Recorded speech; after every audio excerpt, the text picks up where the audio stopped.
फिर से स्वागत करता हूँ आज के हमारे द साइकोलॉजी ऑफ मनी के पार्ट सेकंड के अंदर। ठीक है, काफी लोग इसमें नए हैं और काफी लोग पुराने इस कार्यक्रम को पहले सुन चुके हैं और मैं आज आपसे एक वादा करना चाहता हूँ। देवेंद्र जी ना,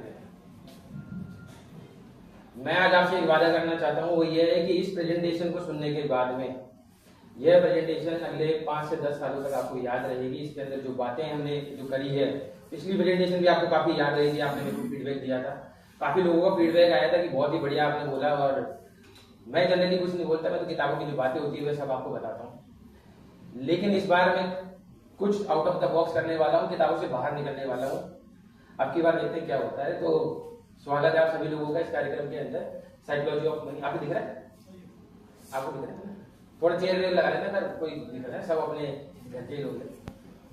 तो द साइकोलॉजी ऑफ मनी का ये पार्ट सेकंड है। पिछली बार मैंने आपको कुछ बहुत बड़ी बड़ी बातें बताई थी, बहुत बड़े बड़े स्टेटमेंट्स दिए थे कि हमारी जिंदगी में जो चीजें तय होती है वो हमारे भाग्य से होती है। भाग्य का एक बहुत बड़ा रोल है हमारी जिंदगी के अंदर कि अगर भाग्य हमारे साथ हो तो हम बहुत कुछ बन जाते हैं, और भाग्य साथ नहीं हो तो हम कुछ नहीं बन पाते। मैंने कुछ विशेष बातें करी थी इन लोगों के बारे में आपसे। Warren Buffett, Bill Gates, Elon Musk, Zuckerberg, Jeff Bezos और ये गूगल के फाउंडर लैरी पेज और सुंदर पिचाई। मैंने ये कहा था कि ये जो आज लोग, इन लोगों की फोटो यहाँ पर है, वह जन्म स्थान के कारण है। इन सबका जन्म कहाँ पे हुआ था? अमेरिका के अंदर। अगर इनका जन्म अमेरिका में नहीं होता और किसी और देश के अंदर होता, इराक में होता, ईरान में होता, पाकिस्तान, भूटान के अंदर होता, तो यह वह नहीं होते जो आज ये लोग हैं। आप लोग एग्री इस बात से? बिल्कुल, धन्यवाद। ये लोग वह नहीं होते। अगर वॉरेन बफेट का जन्म भूटान के अंदर होता तो ये बुद्धिस्ट मॉन्क होते, शायद, मेरे हिसाब से। बिल गेट्स का जन्म अगर हिंदुस्तान, इराक, किसी भी देश के अंदर होता तो बिल गेट्स कभी नहीं कहलाते, ये कुछ और ही होते। पता नहीं क्या होते, लेकिन कुछ और होते। बिल गेट्स तो बिल्कुल नहीं होते। एलॉन मस्क जो रीयूजेबल रॉकेट को यूज कर रहे हैं कि हम चांद पे चले जाए और वापस आ जाए, और एक स्पेस टूरिज्म के अंदर ये व्यक्ति जो काम कर रहे हैं वह दुनिया के दूसरे देश के अंदर तो नहीं कर पाते। पानी की दुनिया के दूसरे देश के अंदर तो कभी नहीं कर पाते। तो ये बात सत्य है कि ये जो व्यक्ति हैं, ये सारे लोग जन्म स्थान के कारण है। इनका जन्म अमेरिका के अंदर हुआ था। अमेरिका की वजह से ये लोग इतनी ऊंचाइयों पे पहुंचे। अमेरिका के संविधान ने इनको इतनी ऊंचाइयों पे पहुंचाया और उसके कॉन्स्टिट्यूशन ने उनको उतनी ऊंचाइयों पे पहुंचाया।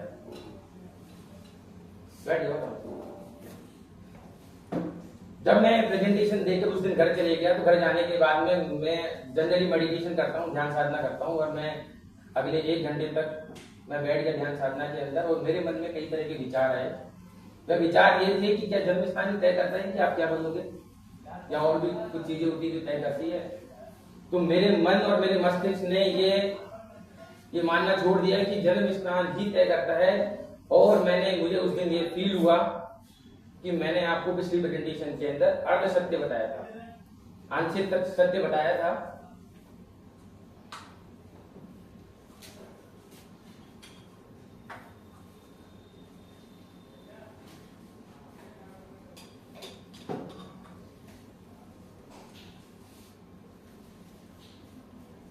मैंने आपको आंशिक सत्य बताया था कि जन्म स्थान के कारण ही हम लोग सफल होते हैं।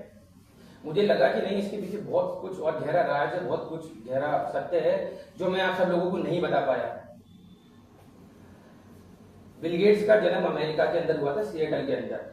ये जिस स्कूल के अंदर पढ़े थे उस स्कूल का नाम था lake side school. Lake side school के अंदर क्या यही पढ़े थे क्या? और 300-400 बच्चे भी तो होंगे ना। लेकिन बिल गेट्स ही क्यों एवरी डेस्क ऑन कंप्यूटर या माइक्रोसॉफ्ट के संस्थापक बने, उसका एक विशेष कारण था। ये जो वॉरेन बफेट है, ये वॉरेन बफेट का जन्म हुआ अमेरिका के अंदर। तो क्या ये एकमात्र इक्विटी इन्वेस्टर थे क्या इस दुनिया के अंदर? और भी तो बहुत सारे इक्विटी इन्वेस्टर हुआ करते थे। तो ये ही क्यों सफल हुए इस धरती के ऊपर, बाकी और क्यों नहीं सफल हो पाए? ये जो जेफ बेजोस है, दुनिया की सबसे बड़ी दुकान खोली है अमेजन के नाम से, है ना।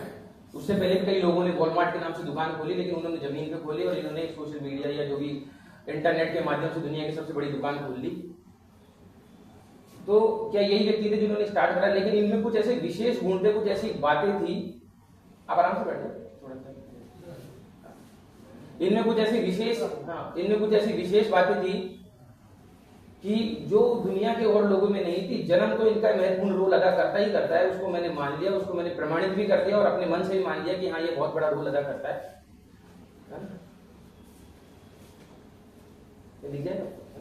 जन्म स्थान आपको बहुत बड़ा रोल अदा करता है, लेकिन कुछ ऐसी बातें हैं जो मेरे मन में थी, मैं उनका रहस्य जानने चाह रहा था और मैं ध्यान साधना मेरा एक माध्यम होता है जिसकी वजह से मैं वहां पहुंचता हूं, और मुझे लगा कि बहुत ऐसी बातें हैं जो मैं जानना चाहता हूं। मैं तुरंत गया मॉर्गन हाउजर के पास, मैंने उनसे कहा कि आपने जो मुझे बातें बताई है वो अधूरी है, अर्ध सत्य है, मुझे पूरा रहस्य जानना है कि जिंदगी के अंदर ये लोग सफल क्यों हुए। तो उन्होंने मुझे कहा देखो भाई वीरेंद्र, ऐसा है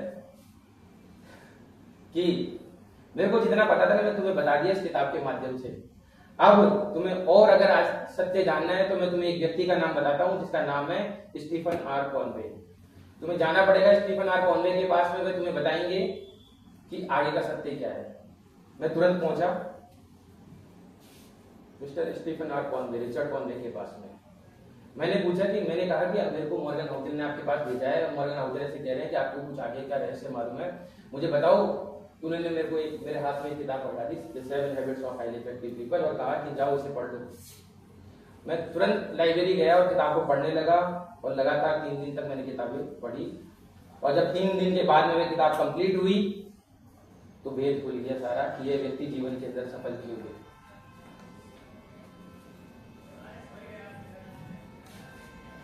ये कह रहे हैं कि अगर आपका जन्म दुनिया के किसी भी देश के अंदर हो, आपका जन्म कहीं भी हो, लेकिन अगर आप में 7 गुण है ना तो ये आप सफल हो सकते हो, अन्यथा आप सफल नहीं हो सकते।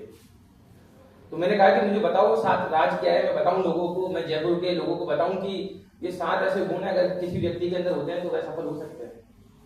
इन्होंने कहा पहला गुण है प्रोएक्टिव। ये 7 व्यक्ति बहुत प्रोएक्टिव थे। कंप्यूटर की स्थापना जब हुई बिल गेट्स के उस स्कूल के अंदर, तो बिल गेट्स पहले व्यक्ति थे जिन्होंने कंप्यूटर को ग्रैब किया, उस अपॉर्चुनिटी को समझा और बोला कि मैं इस दुनिया के अंदर हर डेस्क के ऊपर मेरा एक कंप्यूटर होगा। एलन मस्क ने ये अपॉर्चुनिटी ग्रैब करी प्रोएक्टिविटी की, आज के 500 साल बाद जो होने वाला है ना इस धरती के ऊपर, वो मैं आज करूंगा। स्पेस टूरिज्म पता नहीं कब होगा, लेकिन मैं आज करूंगा। टेस्ला की जो कार बनेगी ना पता नहीं कब बनेगी, लेकिन मैं आज बनाऊंगा। उसके देखने के बाद दुनिया ने प्रारंभ कर दिया। ये सारे व्यक्ति प्रोएक्टिव थे अपने अपने क्षेत्र के अंदर, जिस क्षेत्र में व्यापार करते हैं, जिस क्षेत्र में वह चाहे वो कुछ भी करते हो, लेकिन वह 4 कदम आगे चलते थे दुनिया से। इस वजह से इन्होंने दुनिया के अंदर इतिहास रच दिया। दूसरा गुण था वह था begin with end in the mind. इन व्यक्तियों ने जो भी काम किया संसार के अंदर, वह हमेशा अंत को ध्यान में रखते हुए किया कि मेरा एक दिन हम संसार को छोड़ के चले जाएंगे, और अंत ये कहता है कि हम यहाँ से कुछ नहीं लेके जाने वाले। Begin with end in the mind. जब मैं इस हैबिट को पढ़ रहा था तो इन्होंने कहा कि ऐसे हैबिट ये समझ में नहीं आएगी तुम्हारे। स्टीफन आर कॉनवे ने मुझसे कहा, क्योंकि मैं संवाद करता हूँ लेखकों से, किताबों से बातें करना मुझे बहुत पसंद है। इन्होंने कहा कि ऐसे तुम्हारे समझ में नहीं आएगा, तुम्हें मेरे साथ एक एक्टिविटी करनी पड़ेगी। बोले तुम तैयार हो? मैंने कहा जी बिल्कुल तैयार हो, आप जो करने को तैयार हो। मुझे सत्य जानना है, सत्य क्या है जिंदगी का। तो उन्होंने कहा वीरेंद्र आंखें बंद कर लो, और मैंने आंखें बंद कर ली, और मैं आंखें बंद करके उन्होंने बोला जैसे जैसे मैं बता रहा हूँ वैसे वैसे करते जाओ, और मैंने अपनी आंखें बंद करी। उसके बाद में उन्होंने बोला कि सपोज तुम्हारा फ्यूनरल प्रोग्राम है, तुम्हारा एक फ्यूनरल प्रोग्राम चल रहा है, और उस दाह संस्कार के प्रोग्राम के अंदर तुम्हें 15 मिनट में देता हूँ, तुम्हारे शरीर के अंदर से आत्मा बाहर निकलेगी, और जाके देख आओ लोग तुम्हारे बारे में क्या बातें कर रहे हैं। मैं बोला ठीक है, क्या दिक्कत है, इमेजिन करने में क्या तकलीफ है। मैंने अपनी आंखें बंद करी और मेरी जो आत्मा है शरीर से बाहर निकली, और मैं सबके पास गया कि लोग मेरे बारे में उस वक्त क्या बात कर रहे हैं। चेयर्स तक उस वक्त मेरे बारे में लोग क्या बातें कर रहे हैं।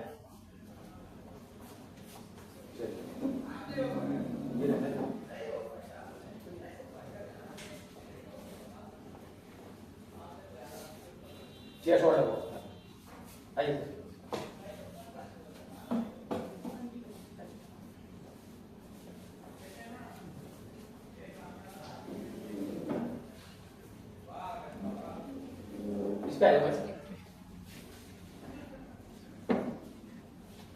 तो ये जब बिगिन विद, मैं फिर से थोड़ा सा स्टार्ट कर देता हूँ। Begin with end in the mind जब मैं पढ़ रहा था तो उसमें उन्होंने मेरे से जो एक्टिविटी करवाई गई ऐसे कि तुम्हारा जस्ट फॉर द इमेजिन तुम्हारा फ्यूनरल प्रोग्राम चल रहा है, और 15 मिनट का समय दिया जाता है, तुम लोगों के पास जाओ और देखो कि वो क्या कह रहे हैं तुम्हारे बारे में। मैंने आंखें बंद करी और जैसा स्टीफन आर कॉनवे मेरे से कह रहे थे मैं वैसा वैसा करता गया। इन्होंने बताया कि उस प्रोग्राम के अंदर 4 कोर ग्रुप बनेंगे। पहला कोर ग्रुप होगा जो डायरेक्टली तुमसे फाइनेंशियली और इमोशनली अटैच रहेगा। वो कोर ग्रुप होगा brother, sister, wife, spouse, mother, father, x-Y-Z. तो मैं उस फर्स्ट कोर ग्रुप के पास में गया उस फ्यूनरल प्रोग्राम के संस्कार में, और मैंने सुना कि वो मेरे बारे में क्या बातें कर रहे हैं। तो मेरे बारे में बातें कर रहे थे कि लड़का अच्छा है, ईमानदार है, अपने काम से काम रखता है। मैंने स्टीफन आर कॉनवे को कहा कि मेरे फ्यूनरल प्रोग्राम में वो बातें कर रहे हैं कि लड़का अच्छा है, ईमानदार है, अपने काम से काम रखता है। दूसरा उन्होंने कहा कि अब सेकंड कोर ग्रुप के पास जाना है। मैंने कहा सेकंड कोर ग्रुप कौन सा होता है? वो कह रहे हैं कि सेकंड कोर ग्रुप वो होता है जो दिन में 1-2 बार तुमसे बात हो जाती है फोन पर, या 2-3 दिन में उन रिश्तेदारों से तुम्हारी एक बार मुलाकात हो जाती है, थोड़ा सा क्लोज वह रहते हैं, वह आपसे फाइनेंशियली अटैच कभी नहीं रहते, बट वह आपसे इमोशनली अटैच रहते हैं। आपसे पैसों का कोई लेन देन नहीं है, लेकिन आपसे बात व्यवहार का लेन देन है, तो वो इमोशनली आपसे वह अटैच रहते हैं। मैंने कहा कि उन्होंने पूछा कि आप वो तुम्हारे बारे में क्या बात कर रहे हैं? वो मैंने जब मैं उस सेकंड कोर ग्रुप के पास गया तो मैंने सुना वो कह रहे हैं कि ठीक है, लड़का ठीक था, अपने काम से काम रखता था, ईमानदार था। थर्ड कोर ग्रुप कौन सा होता है जो स्टीफन आर कॉनवे ने मुझे बताया, वह ये था कि ऐसे रिलेटिव्स जिनसे साल में एक बार मुलाकात होती है, कहीं मिल गए प्रोग्राम के अंदर, ऐसे दोस्त साल 2 साल में बात हो गई, या आप जिससे व्यापारिक डील करते हैं कि हाँ ठीक है, सौदा हुआ तो ठीक है, जैसे थर्ड कोर ग्रुप भी वहां मौजूद रहता है, ऑब्वियसली आते ही है। तो ये तीसरा जो कोर ग्रुप है वह ये कह रहा था कि हमारी देखो 1-2 बार मुलाकात हुई थी, ठीक था, अपना काम से काम रखता था। और फोर्थ कोर ग्रुप होता है जो वहां का मैनेजमेंट संभालता है, फ्यूनरल प्रोग्राम का जो मैनेजमेंट संभालता है, उसको भी अगर ये एहसास हो जाता है कि कोई व्यक्ति ये संसार छोड़ के गया है जो वास्तव में बहुत अच्छा है। तो मैंने कहा कि फोर्थ ग्रुप जो कोर ग्रुप था,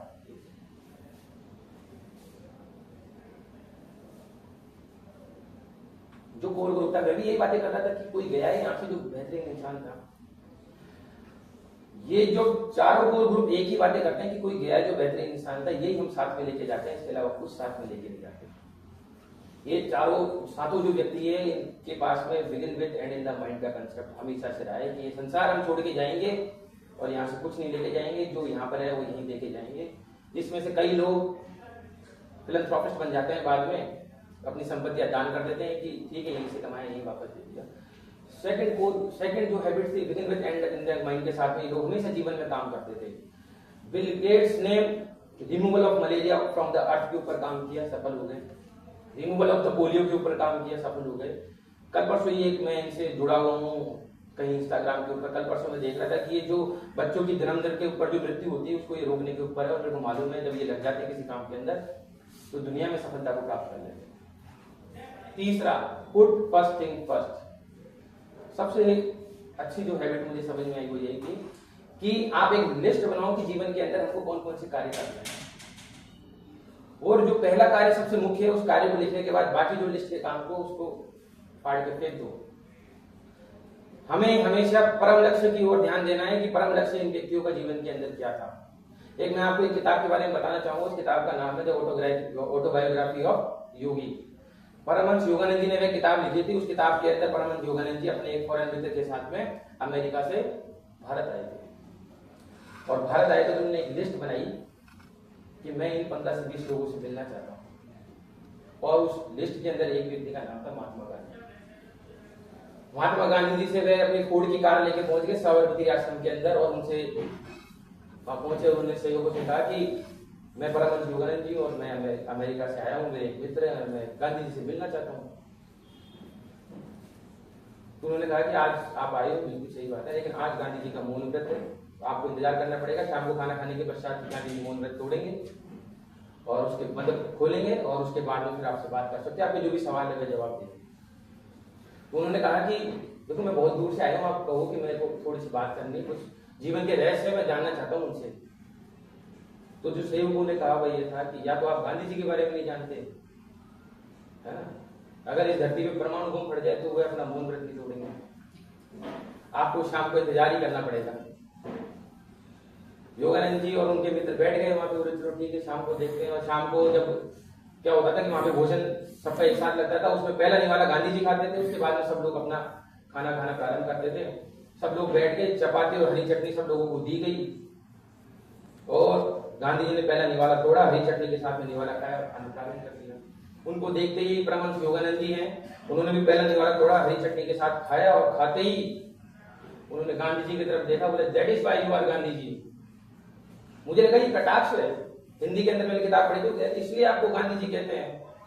वो हरी चटनी नीम के पत्तों की चटनी थी और गांधी जी उसको वैसे खा रहे थे जैसे कोई फर्क ही नहीं पड़ता जीवन के अंदर क्या खा रहे। उस दिन परमहंस योगानंद जी ने जो बात कही वे मेरे जीवन के अंदर उतर गई। वह ये कहते कि that is why you are Gandhi. इसलिए लोग गांधी जी कहते हैं। एक हाड़ मास का व्यक्ति जिसको ये नहीं पता कि कौन से कपड़े पहनने, कौन से लत्ते पहनने, क्या खाना है, उसको एक ही परम लक्ष्य है जीवन के अंदर कि अहिंसा से मैं भारत को आजाद कराऊंगा। उसके बाद खाना पीने ये सब छोटी बातें होती। मुझे सीखने को मिला कि जिंदगी के अंदर ये सब छोटी बातें होती है, खाना पीना क्या है क्या नहीं है, हमेशा परम लक्ष्य की ओर ध्यान दो, बाकी सारी चीजें अपने आप आती हैं। मैंने भी बहुत सारे, जब उससे पहले मैं बहुत ज्यादा था तो हम डिस्कस कर रहे थे खाना अच्छा था कि बेकार था, जनरली ह्यूमन नेचर है। उस दिन के बाद से मैंने ये डिस्कस करना बंद कर दिया, खाना मिला तो ठीक, नहीं मिला ठीक, खाया ठीक, नहीं खाया ठीक। बस अगर मान के चलो शादी के अंदर दो परमात्माएं मिल रही तो उनको आशीर्वाद देने का हमारा काम होता है कि जाओ अपना जीवन समझ लो। इतनी बड़ी सीख मुझे मिली पुट फर्स्ट थिंग फर्स्ट से।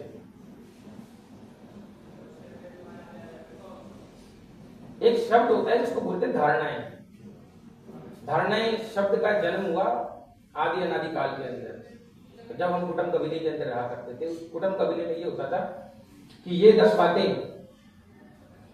बातें मैं अपनी जिंदगी के अंदर धारणाओं को मानता हूं और मेरी प्रथम सांस से लेकर अंतिम सांस तक मैं मर जाऊंगा, लेकिन इन 10 बातों को कभी नहीं तोड़ना। काल चक्र घूमा और काल चक्र के अंदर जब वह घूमा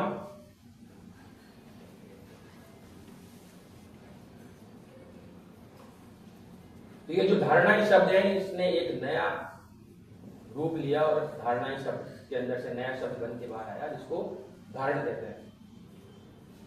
उसके बाद लोग ये बात करने लगे उस वक्त कालांतर के अंदर कि मैं मेरी जिंदगी की प्रथम सांस से अंतिम सांस तक इन 10 बातों को धारण करूंगा और मैं मर जाऊंगा, लेकिन अपनी अंतिम सांस तक अपनी धारण जो मैंने धारण किया हुआ है जीवन के अंदर, आप सही जानते हैं इस बात को, अपने अंतिम सांस तक मैं अपनी जो मैंने चीजें धारण करी मैं उसे नहीं छोड़ूंगा।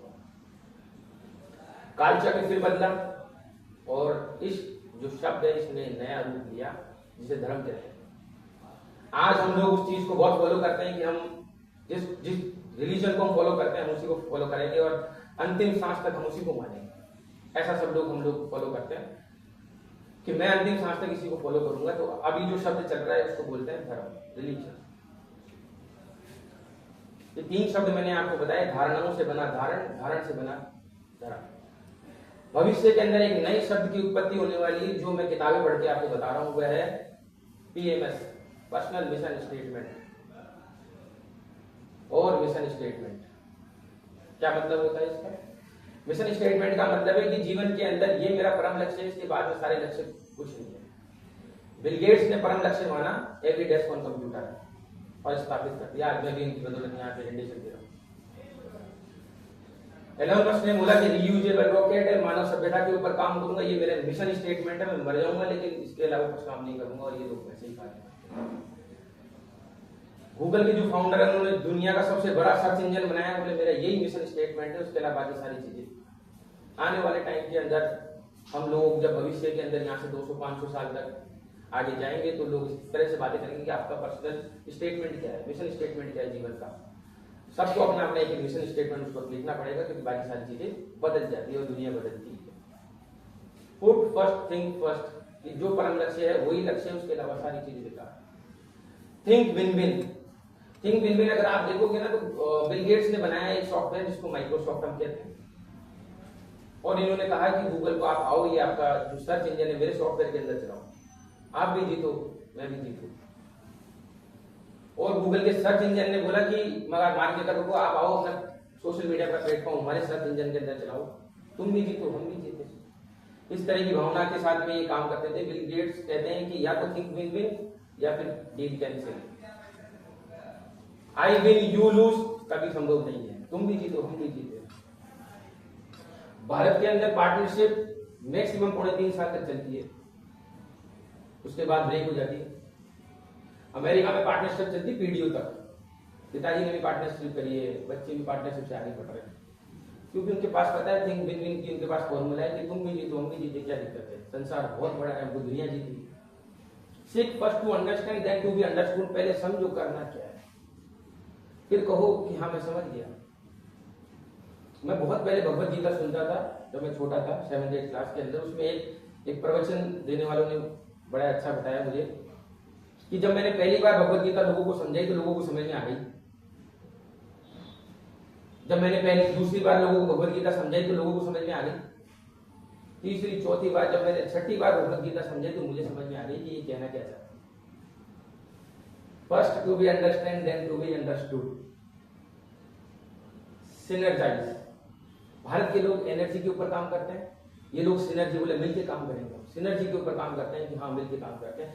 इनका व्यापार बिना पार्टनरशिप के स्टार्ट ही नहीं होता, चाहे कितने भी बड़े हो आप। मैंने सबकी जीवनियां पढ़ रखी है लगभग। वॉरेन बफेट 4 लोगों के साथ काम करते थे, जिसमें भारत के लिए कोई जैन साहब थे, बोले नाव डूब जाए इसको बचा लेना, बाकी हम डूब जाए कोई तकलीफ नहीं है, कंपनी चलती रहेगी। बिल गेट्स ने सारी पार्टनरशिप के ऊपर काम करी, जकरबर्ग ने सारी पार्टनरशिप के ऊपर काम करी। ये लोग सिनर्जी के ऊपर इतना विश्वास रखते हैं कि यहाँ मिलकर काम करते हैं, क्या दिक्कत है, ये दुनिया ये ब्रह्मांड इतना बड़ा है कि बहुत पैसा है, यहाँ मिलकर कमाएंगे आगे बढ़े। और 7th जो हैबिट है शार्पेन द सो, जो सबसे ज्यादा मुझे पसंद आती है। मैं अब्राहम लिंकन का एक वक्तव्य पढ़ा था, उसमें अब्राहम लिंकन ने कहा कि अगर किसी पेड़ को काटने के लिए मुझे 4 घंटे का टाइम दिया जाए तो अगले 3.5 घंटे तक मैं कुल्हाड़ी की धार को तेज करूंगा और आधे घंटे के अंदर पेड़ काटूंगा।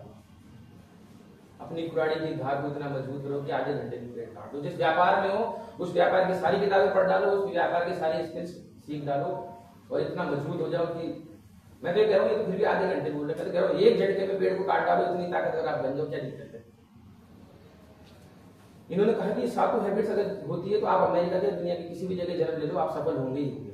मैंने इनको प्रणाम किया। स्टीफन आर कॉनवे को आपने बहुत अच्छी बातें बताई, मैं सीख चुका हूँ और मैं दुनिया को बताऊंगा कि देखो दुनिया कैसे काम करती है। लेकिन जैसे ही मैं इनके घर से बाहर निकल रहा था तो मेरे मन में फिर से एक विचार आ गया, है ना, मेरे मन में फिर से एक विचार आ गया और मैंने कहा तो पूरा से मैंने कहा कि ये 7 आदत जो आपने बताई है ना, हमारे लोगों में 17 आदतें हैं ऐसी। ये 7 आप क्या बात कर रहे हो, हमारे नागार्जुन, पतंजलि, विवेकानंद, परमहंस योगानंद जी, गौतम बुद्ध, महावीर जैन, इनके अंदर ऐसी 70 आदतें हैं, आप 7 को कहां लेके बैठे हो। ये सब विचार है मेरे मन के अंदर। मैं वापस गया, मैंने बोला देखो ऐसा है, आपने जो बात कही मेरे समझ में आ गई, मुझे ये बताओ कि भारत में ये 70 आदत लोगों में है, इससे भी खतरनाक है ना, एक बार ध्यान में बैठ जाए तो अगले कई दिनों तक उठेंगे नहीं। मुझे बताओ भारत ने व्यापार में सफलता प्राप्त क्यों नहीं करी, मुझे ये रहस्य जानना है। तो उन्होंने कहा देखो मेरे को जितना पता था ना उतना मैंने बता दिया, अगर तुम्हें इससे भी आगे रहस्य जानना है तो मैं एक व्यक्ति का नाम तुम्हें बताता हूँ, तुम्हें उसके पास जाना पड़ेगा। मैंने बताओ आप कौन है व्यक्ति। उन्होंने कहा कि तुम्हें पीटर थिल के पास जाना पड़ेगा। मैं पहुंचा पीटर थिल के पास, मैंने इन्हें प्रणाम किया, नमस्कार, मेरे को मॉर्गन हाउसल और स्टीफन आर कॉनवे ने भेजा हुआ है, आपके पास कुछ ऐसा रहस्य है जो हम भारत व्यापारिक क्षेत्र में आगे बढ़ सकता है। लेकिन मैं ये कहना चाहता हूँ कि हमने जिस क्षेत्र में तरक्की करी है उसे अध्यात्म कहते हैं। अध्यात्म में हमारा कोई मुकाबला नहीं है, दुनिया के दूसरे लोग 10%, 5% पे नहीं पहुंच पाए और हम इतनी ऊंचाइयों पे लेके गए हैं कि जहां पे पहुंचना असंभव है हमारे लोगों ने। इन्होंने कहा कि देखो वो मैं बात आपकी मानता हूं कि आध्यात्मिक क्षेत्र में भारत का कोई मुकाबला नहीं है, लेकिन भारत व्यापारिक क्षेत्र के अंदर क्यों पीछे रह गया उसके लिए तुम्हें ये किताब पढ़नी पड़ेगी। मैं पहुंचा क्रॉसवर्ड और मैंने किताब खरीदी और पढ़ना प्रारंभ कर दिया। अगले 3 दिन तक मैं ये किताब पढ़ता रहा।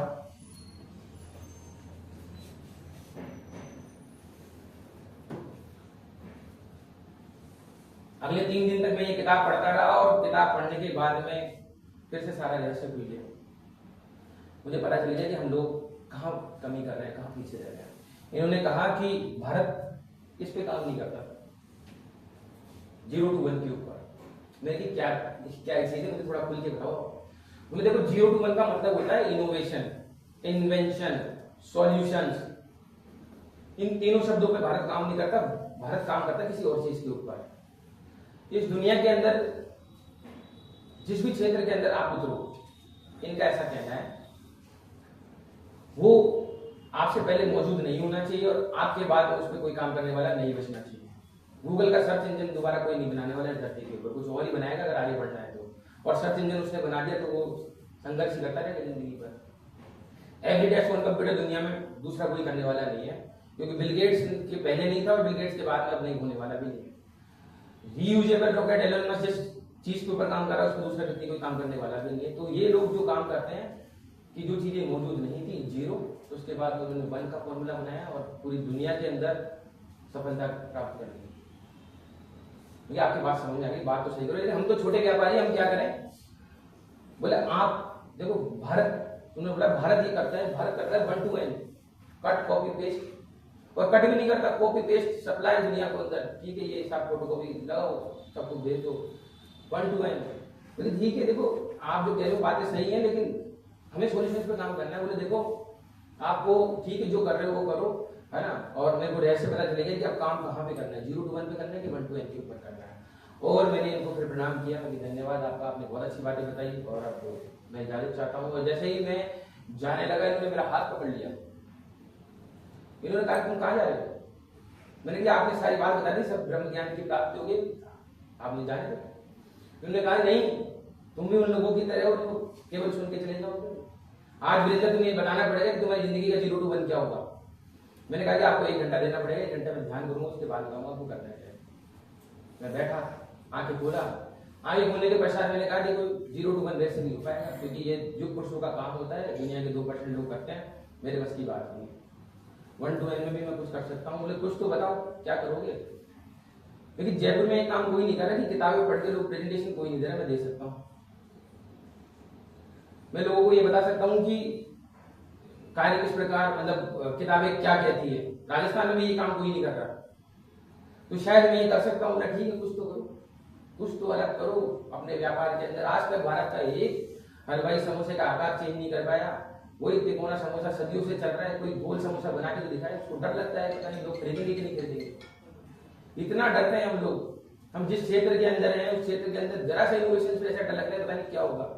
चाहे हम कोचिंग संस्थान चलाएं, चाहे हम कुछ भी चलाएं, लेकिन हम इनोवेशन से डरते हैं, पता नहीं क्या होने वाला है, लोग रिजेक्ट कर देंगे और रिजेक्शन से हमको डर लगता है। लेकिन ये लोग रिजेक्शन से डरते ही नहीं। मैंने इनको प्रणाम किया और मैं वहां से जाने लगा। जैसे मैं जाने लगा तो फिर से मेरे मन में एक विचार आया। मैंने कहा कि आपने कभी आइंस्टीन को शायद पढ़ा नहीं है। आइंस्टीन ने कहा है कि भारत के लोग 15 मिनट से ज्यादा एक टॉपिक पे बात नहीं कर सकते, किसी विशेष कारणों के कारण। हर 15 मिनट में टॉपिक चेंज कर देते हैं। जनरली ऐसा आप फील करोगे कहीं, जब ध्यान से आप मेरी बात सुनोगे तो हम 15 मिनट के बाद टॉपिक चेंज कर देते हैं। तो आपने अगर आइंस्टीन को पढ़ा हो तो मेरे को इतनी सारी किताबें थोड़ी बता दे, आप मेरे को याद ही नहीं देगी। मुझे कोई ऐसा गुरु मंत्र बताओ कि मैं 3 शब्दों को रोज गुनगुनाऊं और मैं सफल हो जाऊं। तो इन्होंने कहा कि तुम जाओ साइमन सिनेक के पास। साइमन सिनेक के पास 3 जादुई शब्द है जिसकी तुम रोज गुनगुनाओगे और सफल हो जाओगे। मैं गया, मैंने अपना रेफरेंस लगाया, मैं 4 लोगों से मिलकर आया हूँ, ये सारी बातें ऐसे करी और मैंने बोला कि आपके पास कोई 3 जादुई शब्द है जिसकी वजह से आप दुनिया के अंदर सफल हो जाओगे। तूने बोला हाँ मेरे पास 3 शब्द मैं तुम्हें देता हूँ और इन्होंने मुझे दिए, स्टार्ट विद बाय। प्रशांत महासागर के समुद्र की गहराइयों से भी गहरी ये किताब है और एवरेस्ट की ऊंचाई से भी ऊंची किताब है। बाकी सारी किताबों के ऊपर ये किताब भारी पड़ गई। इन्होंने कहा कि कोई भी व्यापार को शुरू करने से पहले 6 महीने तक लगातार सोच लो कि तुम व्यापार क्यों करना चाहते हो। तो मत शुरू करना, 6 महीने तक सोचना क्यों करना चाहते हो। उस व्यापार को शुरू करने से अगले 1 साल तक लगातार ये सोच लेना कि यह कार्य क्यों करना चाहते हो। वाई ये कह रहे हैं 2 साल तक धंधा मत करना कोई भी व्यापार का, लेकिन पहले ये सोच लेना करना क्यों चाहते हो। और इन तीनों का आंसर अगर निकल के आए कि धन संपत्ति के लिए व्यापार करना चाहते हो तो कभी मत करना, सफल नहीं हो।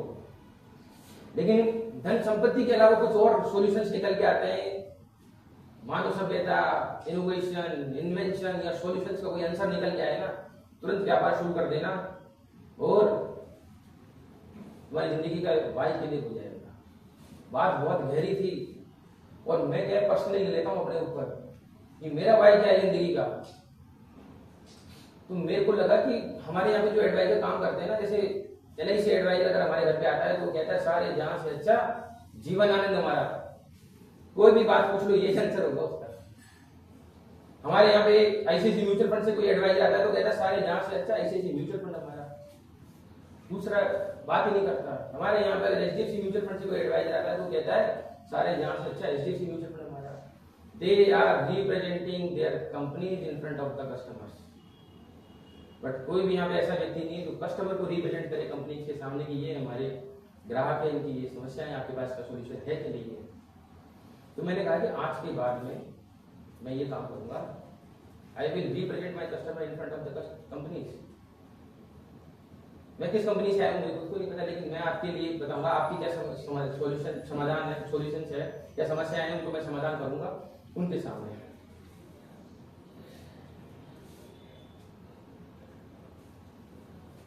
दूसरा वाई मेरा क्लियर हुआ कि लिटरेसी, फाइनेंशियल लिटरेसी की कमी है, तो मैं लोगों को किताबें पढ़ के हर महीने का एक प्रोग्राम करके बताऊंगा कि किताबें क्या कहती हैं। इस तरीके से मैंने अपना स्टार्ट विद वाई क्लियर किया। आप भी जिस क्षेत्र के अंदर है अपना वाई क्लियर करो, लिखो उसको कि क्यों क्यों क्यों क्यों। आंसर अगर धन संपत्ति आता है तो रुक जाओ, कुछ और काम करो, और हम अपना जब वाई क्लियर करेंगे तो हम सफलता के मार्ग पे आगे बढ़ जाएंगे। मुझे नहीं लगता ये जो 7 व्यक्ति मैंने आपको बताए, Warren Buffett, Bill Gates, Larry page, ये 7 व्यक्तियों ने पैसों को कभी प्रायोरिटी दी होगी। पैसा बाय प्रोडक्ट है, सेकेंडरी और टर्सरी है, हमेशा अपने आप बाय प्रोडक्ट अपने आप आता है, हमें सॉल्यूशंस के ऊपर काम करना होता है। और यहाँ से किताब स्टार्ट होती है तर्कशील। अब ये जो इतनी बातें मैंने आपको बताई इतनी किताबों की, ये इस किताब से इंटरलिंक है, इसलिए बताना जरूरी था। इसमें मॉर्गन हाउसेल कहते हैं कि जब लोग इन्वेस्टमेंट की बातें करते हैं ना तो बहुत ज्यादा लॉजिकल हो जाते हैं। 12% का रिटर्न कैसे आएगा, 15% का कैसे आएगा, इतना लॉजिकली मुझसे डिस्कस करते हैं तो मेरे को हंसी आ जाती है मन में, क्योंकि किताबें पढ़ी हुई ठीक ह्यूमन नेचर है, होना भी चाहिए। मुझे आज भी याद है मैं कई लोगों से मिला था तो कई बोले कि आप हमको ये लिखित में दे दो जो बातें आप कर रहे हो, नहीं सेबी अलाउ नहीं करती। किसी ने मुझे कहा कि आप हमारा इन्वेस्टमेंट ढंग से मैनेज करना, हमारे चाचा एसपी है। मैंने कहा बिल्कुल ढंग से मैनेज करेंगे तो रिटर्न 4% कम और पाएगा आपका। पहले मैं 12 बताया था, अब 8 पे कैलकुलेशन होगी क्योंकि इसके आगे मैं देखा नहीं सकता। इतना लोग तर्कशील हो जाते हैं बात इन्वेस्टमेंट के अंदर, और होते भी है, लॉजिकल है। लेकिन मॉर्गन हाउसेल इसके अंदर कहते हैं कि यह वित्त का सबसे महत्वपूर्ण भाग है, और जो वो बताने वाले हैं वो ऐसी बात बताने वाले हैं जो हमारे इमेजिनेशन के बाहर है। वो कह रहे हैं तर्कशील वर्कशील कुछ नहीं होता इस दुनिया के अंदर, कुछ ऐसी बात है जो मैं आपको बता रहा हूं और वही सत्य है। और ये कह रहे हैं उसे नजरअंदाज भी नहीं कर सकते आप लोग। मैंने कहा ऐसी क्या बात बताने वाले हैं जो नजरअंदाज नहीं कर सकते। आप एक भावुक इंसान है, आप एक इमोशनल इंसान है, और इमोशनल इंसान होने की वजह से हम लोग पैसा नहीं बना पाते। जूलियस वैगनर जो है सन 1927 के अंदर इनको चिकित्सा के अंदर नोबेल प्राइज मिला। एक डिजीज हुआ करती थी, उसको सिफिलिस कहते थे। सिफिलिस में क्या होता था कि बुखार होता था, दूसरे दिन तीसरे दिन और बढ़ता, चौथे दिन 7वें दिन में बुखार पीक पे जाता और फिर से डाउन होना स्टार्ट हो जाता था, और अगले 7 दिन के अंदर ये व्यक्ति सही हो जाता था। ये व्यक्ति महान वैज्ञानिक थे जिन्होंने पैटर्न्स पढ़ लिए कि ये जो 7 दिन के अंदर बुखार होता है, अगर मैं इसको तीसरे दिन कर दूं तो अगले तीसरे दिन व्यक्ति सही हो जाएगा। बुखार का लेवल तो बढ़ाना है, तो इन्होंने क्या करा कि जो पेशेंट थे उनको मलेरिया और टाइफाइड के इंजेक्शन देना चालू कर दिए, और 10 में से 6 लोग मर गए, 4 सही हो गए। इनको नोबेल प्राइज मिल गया 1927 के अंदर। जब दवाई नहीं होती ना तो यही करना पड़ता है। भारत के अंदर भी एक बुखार आया था जिसको चिकन पॉक्स कहते हैं, छोटी माता मेरे को भी हुई थी, और मेरे को एक अलग कमरे में बंद कर दिया गया, तो बोले 3 दिन बाद सही हो जाएगा, बाहर आ जाना। क्योंकि प्रकृति का नियम जानते थे, प्रकृति अपने नियमों से काम करती। बुखार होगा तो सही हो गया। मेरे को आज भी याद है कि मैंने कोई दवाई ली नहीं थी, क्योंकि उस वक्त ये अफवाहें चलती थी कि उसको इंजेक्शन लगवाया किसी बच्चे को और वो मर गया, किसी को इंजेक्शन लगाया उसके वो मतलब अपंग हो गया वो, है ना। ये छोटी माता के अंदर हुआ था, आपको याद होगा इस तरह की बातें। तो कई बार चीजें हमको प्रकृति के ऊपर छोड़ देनी चाहिए, प्रकृति अपने हिसाब से सही करती है। बुखार अच्छा होता है, मेडिकल साइंस की किताबें ऐसा कहती है, अगर 100 से लेके 104 फॉरनाइट तक बुखार आता है तो बुखार हमारे शरीर के लिए अच्छा होता है।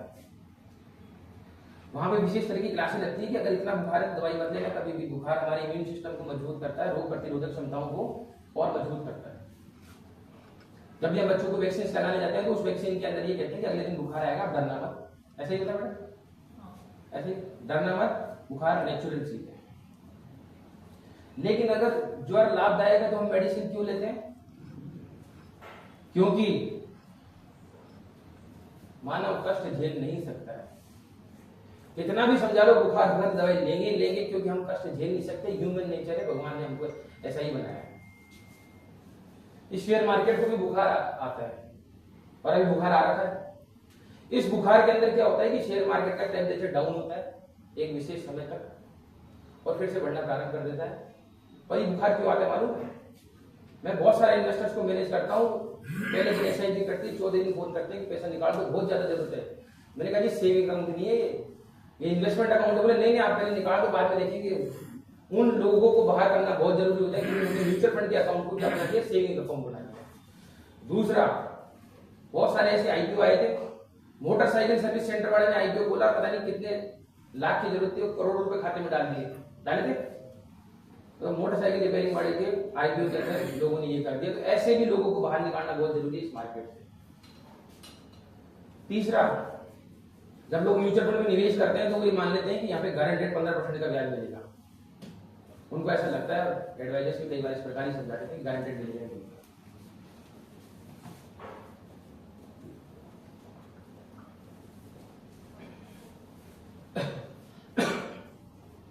उन गारंटेड वाले जो इन्वेस्टर्स होते हैं ना, उनको भी बाहर निकालना जरूरी है। और अंत में रह जाते हैं यहाँ पर मजबूत दिल वाले लोग, जो बाजार के उतार चढ़ाव से कभी डरते नहीं, बाजार में हमेशा अपने रहते हैं और अंत के अंदर इस बाजार से सफलता प्राप्त कर लेते हैं। अंत में वह इस बाजार से सफलता प्राप्त कर लेते हैं। तो बाजार के अंदर बुखार आना सही है। कच्चे दिल के लोगों को बाहर निकालना जरूरी है। सेविंग अकाउंट जिन्होंने बना दिया बाहर निकालना जरूरी है। और लालच से इस बाजार में कोई आ गए तो ये बाजार अपना इम्यून सिस्टम मजबूत करता है। क्यों सर? बिल्कुल। 1950 के अंदर एक मॉडल की खोज हुई, हैरी मार्कोविट्ज करके एक बड़े तज्ञ थे, उन्होंने एक मॉडल की खोज की और उसकी वजह से उनको नोबेल प्राइज मिल गया। इन्होंने रेस फॉर टाइम के बीच में एक ऐसा फॉर्मूला क्रिएट किया जो इमेजिनेशन के बाहर था। और क्या फॉर्मूला था उनका कि बाजार अगर ऊपर पूरी तरह ऊपर रहे तो मैं उसमें ना रहूं, और बाजार जब पूरी तरह नीचे रहे तो मैं उसमें पूरी तरह रहूं। इस तरह का मॉडल डिजाइन कर दिया उन्होंने और नोबेल पुरस्कार मिल गया। और बाद में इन्होंने बोले मैं अपने शब्द वापस लेता हूं, इंसानों के लिए ये संभव नहीं है। जब बाजार नीचे होता है तो इन्वेस्टमेंट कर देंगे, बोले बहुत गिरेगा अभी तो भाग जाते नहीं। हाँ बोलते और गिरेगा अभी, मैं आज बोलूं किसी को दूर नहीं, अभी तो कुछ होने वाला है। और बाजार जब पूरी तरह ऊपर रहता है तो बोले नहीं अभी निकालो तो डबल हुआ है पैसा। तो मानव सभ्यता के लिए ये संभव नहीं है कि ये मॉडल लागू हो। ना लोग तर्कशील होते हैं, इसमें किसी की कोई गलती नहीं होती। लोग अलग ही भगवान ने नेचर बनाया, ना लोग तर्कशील होते हैं, ना लोग तर्कहीन होते हैं। लोग क्या होते हैं? उचित होते हैं। लोग भावुक इंसान होते हैं, लोग उचित होते हैं। दर्द सबको होता है। अगर किसी के 10 लाख रुपए 8 लाख 7 लाख हो जाए तो दर्द तो होगा ही, उसमें क्या नहीं करता। और फिर इन्होंने एक नया मॉडल दिया, बोले मैं अपने शब्द वापस लेता हूं और मैं नया मॉडल लेता हूं 50% इक्विटी और 50% बॉन्ड।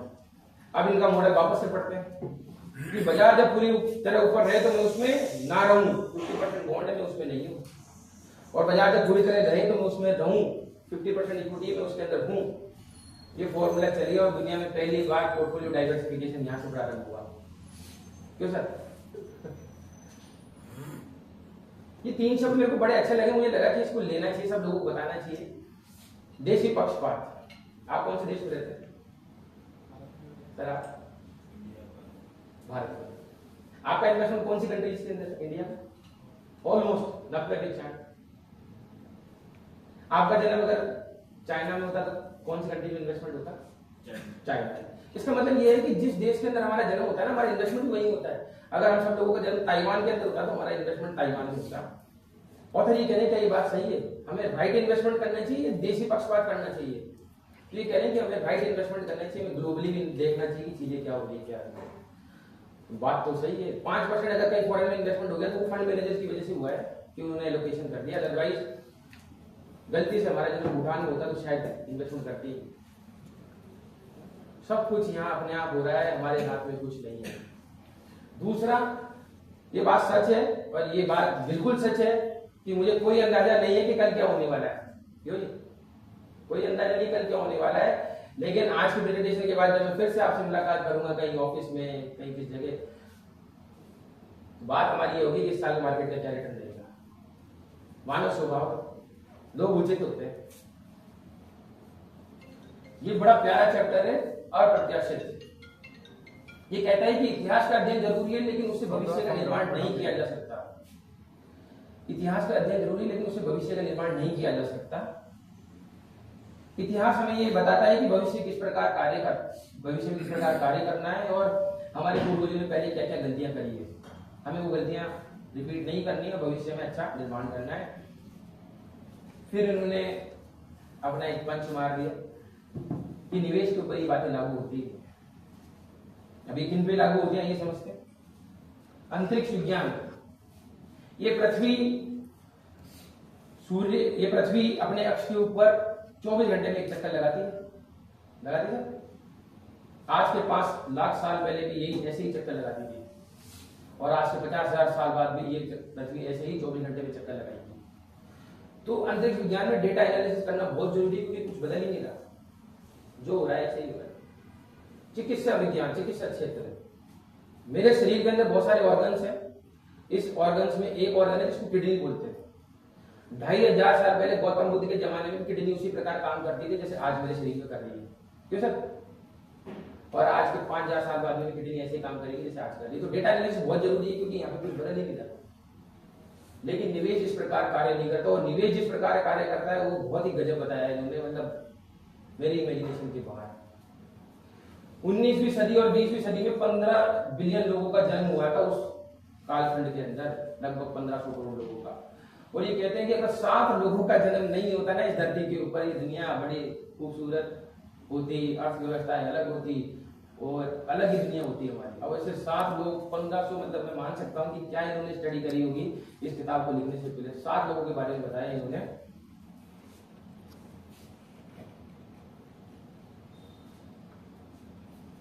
गैब्रिएलो प्रिंसेस, ये वह व्यक्ति थे जिनके कारण प्रथम विश्व युद्ध हुआ था। जन्म नहीं लेते ना तो युद्ध नहीं होता प्रथम विश्व युद्ध। एडॉल्फ हिटलर, ये वह व्यक्ति थे जिनकी वजह से सेकंड वर्ल्ड वॉर हुई थी। बिल गेट्स वह व्यक्ति थे जिनकी वजह से एवरी डेस्क ऑन कंप्यूटर और दुनिया ग्लोबली आपस में जुड़ गई थी। मार्टिन लूथर किंग वह व्यक्ति थे जिससे नस्ल भेदी कानून बना अमेरिका के अंदर, और बराक ओबामा राष्ट्रपति बने अमेरिका के। थॉमस एडिसन, 1000 पेटेंट थे इनके पास में। आज अगर थॉमस एडिसन का जन्म नहीं होता तो अपन बरगद के पेड़ के नीचे मैं आपको सबको बता रहा होता कि क्या हो रहा है घटना। माओ जेडंग 1949 के अंदर चाइना को आजाद कराया और आज उसी पार्टी से शी जिनपिंग राष्ट्रपति हुए। और जोसेफ स्टालिन वह व्यक्ति थे जिन्होंने सोवियत संघ की स्थापना करी, कई देशों को तोड़कर। ये 7 व्यक्ति नहीं होते तो दुनिया का एक अलग ही रूप होता, किसी ने बर्बाद कर दिया, किसी ने आबाद कर दिया।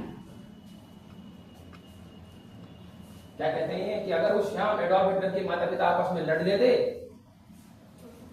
तो 9 महीने बाद में एडॉल्फ हिटलर का जन्म नहीं होता। लेकिन एडॉल्फ हिटलर का जन्म होना तय था। अगर बिल गेट्स की मृत्यु पोलियो से हो जाती तो एवरी डेस्क ऑन कंप्यूटर कभी नहीं होता।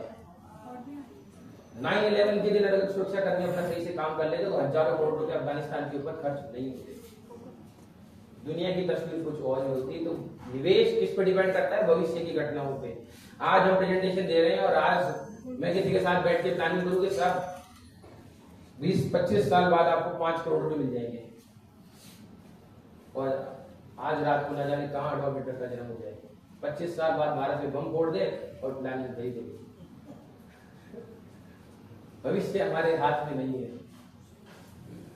यह संसार अप्रत्याशित है, संसार अनेक घटनाओं से भरा पड़ा है, और हम सोचते हैं कि हम निवेश में प्लानिंग करते हैं। निवेश में हम आकांक्षाएं भी कर सकते हैं, एक आइडिया लगा सकते हैं क्या होने वाला है। एक कहते हैं कि इनकी किताबें बाइबल, गीता, कुरान कहलाती है। बेंजामिन ग्राहम 1934 के अंदर इन्होंने पहली किताब लिखी। एक किताब मैंने भी पढ़ी इनकी, और पहली किताब सिक्योरिटी एनालिसिस किताब लिखी और दुनिया के अंदर वो प्रचलित हो गई। वॉरेन बफेट ने कहा कि निवेश शुरू करने से पहले किताब पहले पढ़ना, बाद में इन्वेस्टमेंट स्टार्ट करना। तो पहली किताब लिखी तो इन्होंने वाह लूटी पूरी दुनिया के अंदर, बोले चमत्कार हो गया, क्या किताब लिखी है। जब इन्होंने दूसरी किताब लिखी तो इन्होंने कहा कि मेरी पहली किताब बेकार है, कोई मतलब नहीं, आउटडेटेड हो चुकी है, अब इन्वेस्टमेंट में से काम नहीं करता, आप मेरी दूसरी किताब पढ़ो। और ऐसे करके इन्होंने पहली, दूसरी, तीसरी, चौथी, पांचवी किताब लिखी और पांचवी किताब मैंने पढ़ी है और मैं उसी से लोगों को बताता हूँ कि ऐसा ऐसा हुआ था। और इन्होंने कहा कि मेरी 4 किताबें फेंक दो, उठा के कोई मतलब नहीं है, वो सब आउटडेटेड हो गई, दुनिया बदल चुकी है। 1976 में इनकी मृत्यु हो गई, उसके बाद कोई किताब लिख नहीं पाया।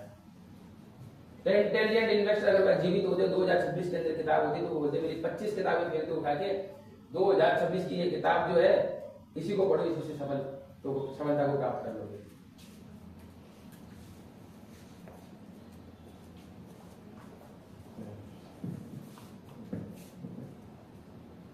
हॉट कॉफी और कोल्ड कॉफी दोनों, जो भी आप अपने हिसाब से बोल लो।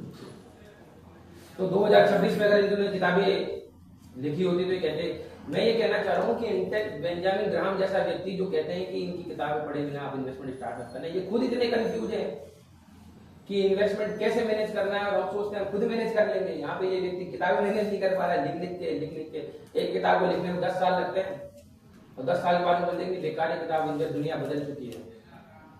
हम सोचते हैं कि हम खुद ही सारी चीजें मैनेज करें, कैसे मैनेज कर सकते हैं।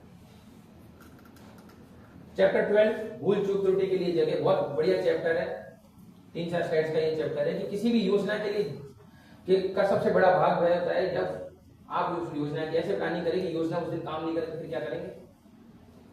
मान के चलो हमने इन्वेस्टमेंट प्लानिंग करी इक्विटी से, इक्विटी हमको बच्चों की शादी पढ़ाई में काम आएगी और उस दिन में काम नहीं है, मतलब इक्विटी रिटर्न नहीं दिया तो फिर गोल्ड रिटर्न देगा। और मान के चलो इक्विटी और गोल्ड दोनों ने रिटर्न नहीं दिया तो फिर हमारी जो रियल एस्टेट इन्वेस्टमेंट है वो रिटर्न देंगे। तो हमें क्या है कि हर उस प्लानिंग का भी एक प्लानिंग होनी चाहिए कि अगर ये प्लानिंग काम नहीं करी तो मैं खुद इस तरह की तैयारी करता हूँ कि प्रोजेक्टर काम नहीं करा तो चलो स्लाइड्स के लिए अपन बोलेंगे, स्लाइड भी काम नहीं करे तो खड़े होकर बोलेंगे, याद रहना चाहिए सब कुछ।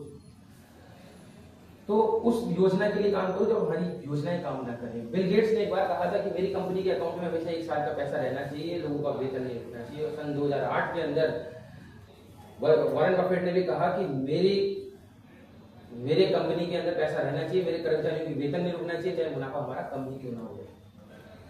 चार्ली मुंगर ने भी ये कहा कि परम सुख प्राप्ति के लिए लक्ष्य हमेशा छोटा होना चाहिए। ये तो बहुत आगे की बातें कर रहे हैं, अगर इनकी बात बताऊं तो ये कह रहे हैं कि म्यूचुअल फंड की प्लानिंग कितने % रिटर्न पे करते हो, मैंने कहा जी 12%, बोले 8% का 40 से, लेकिन 8% पे लोग तैयार ही नहीं होंगे, बोले कोई दिक्कत नहीं है 8% का बेनिफिट बताता हूँ मैं बताओ आप क्या बेनिफिट है। तो ये कह रहे हैं कि 8% एक तो इन्वेस्टमेंट ज्यादा करेंगे, है ना। दूसरा क्या है कि अगर 12 आ गया तो पोर्टफोलियो बड़ा हो जाएगा, लेकिन गलती से अगर 8 आ गया तो आप अपने लक्ष्य पे तो पहुंच जाओगे। तो बात तो सही है, लेकिन अभी भारत के लोग तैयार नहीं इस चीज के लिए। जर्मनी देखो कितनी बड़ी बात कही है, जर्मनी द्वितीय विश्व हार गया चूहों की वजह से। बताओ इतनी बड़ी तैयारी करी, दुनिया जीतेंगे, एडॉल्फ हिटलर, ये वो हजारों चीजें, और चूहों ने हरा दिया। कैसे कि इन्होंने घास के मैदान में 104 टैंक खड़े कर दिए, जिसमें से केवल 20 टैंक काम करने लायक बचे थे और बाकी सारे टैंकों की विद्युत प्रणाली चूहों ने काट दी और एडॉल्फ हिटलर सेकंड विश्व जो युद्ध है हार गया। मतलब चूहों की तो कौन प्लानिंग करेगा चूहों की तो कौन प्लानिंग करेगा, वो तो अलग ही लेवल की प्लानिंग थी। आधुनिक जेट विमान भी अपने साथ 4 इंजन लेके उड़ते हैं, ये पहला काम नहीं करेगा दूसरा उड़ेगा, दूसरा नहीं करेगा तीसरा करेगा, चौथा करेगा। और बीइंग इंटेलिजेंट इन्वेस्टर हमें भी पोर्टफोलियो डाइवर्सिफिकेशन हमारा होना चाहिए कि क्या पता है पूरे काम नहीं करे तो गोल्ड आएगा, गोल्ड काम नहीं करे तो रियल एस्टेट तो देगा ही ना। ये बड़ा शानदार चैप्टर है, आप बदलेंगे। और इसमें ऑथर के साथ मैं भी कह रहा हूं कि आप बदलोगे, मैं भी बदलूंगा। और इसमें मैं डायरेक्टली आपसे कनेक्ट होऊंगा इसके अंदर कि आप कैसे बदलेंगे, हम इसको समझते हैं।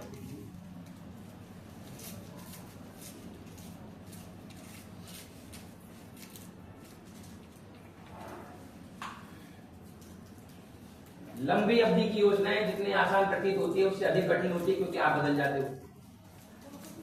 और कैसे, इसको बड़े ही शायराना अंदाज में इन्होंने मतलब एक अलग ही लेवल से समझाया। हर 5 साल का बच्चा बड़ा होकर ट्रैक्टर चलाना चाहता है। आपके घर में अगर छोटे बच्चे हो तो आपको ये फील हुआ होगा, क्यों बड़े फील हुआ है? मेरे बच्चे तो जेसीबी चलाना चाहते हैं। हाँ बोले पापा ये गाड़ी ले जाना, मैं जेसीबी चलाऊंगा। उनको बड़ी चीजें अच्छी लगती है, तो वो छोटे होते हैं। तो ये बात मेरे को तुरंत समझ में आ गई कि बात सही है इनकी, क्योंकि उस वक्त बच्चे 5 साल के लिए जब किताब पढ़ाता बोले बच्चे तो वास्तव में ट्रैक्टर चलाना चाहते हैं, लेकिन जैसे ही बच्चा 25 साल का हो जाता है तो वो कहता है ट्रैक्टर चलाना बेकार है, मुझे तो डॉक्टर या इंजीनियर या वकील कुछ बनना है, ये क्या फालतू की बात है। 5 साल में जिसका जो सपना था 25 साल में सपना चेंज हो गया। हम बदल जाते हैं और हम बदलते ही हैं। 17 से 25 वर्ष की आयु के युवा अपने शरीर पर टैटू बनाते हैं आजकल। सब टैटू बनाते हैं, किसी ने नहीं बना रखा होगा क्योंकि हम आगे निकल चुके हैं उम्र से, है ना।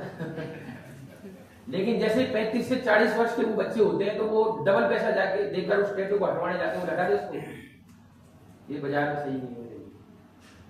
मेरे भी एक रिश्तेदार ने अपने समवन स्पेशल का नाम लिखवा लिया यहाँ पे जवानी के जोश के अंदर, और बाद में जब उनका संकट नहीं बैठा तो मेरे पास में आया, बोला यार भाई इसको हटा, अपने सगाई वगाई नहीं हो रही, और 3000 रुपए देके मैं उस पर उड़ती हुई चिड़िया बना के आया। मैंने बोला 3000 लग गया, चिड़िया उड़ गई, बढ़िया। जवानी के जोश में जो हम करते हैं, होश आने में हम क्या है बदल जाते हैं, हम बदलते ही हैं। लेकिन Warren Buffett, Charlie Munger, Bill Gates कभी नहीं बदले। 10 को तक जीवन में एक ही काम किया, उसके अलावा कोई काम किया ही नहीं। मैंने किसी ने कहा था कि 2% लोगों में से नहीं है हम, 98 में से है। हमारी बातें करो आप। ये लोग कभी नहीं बदले, जीवन भर एक ही काम किया है।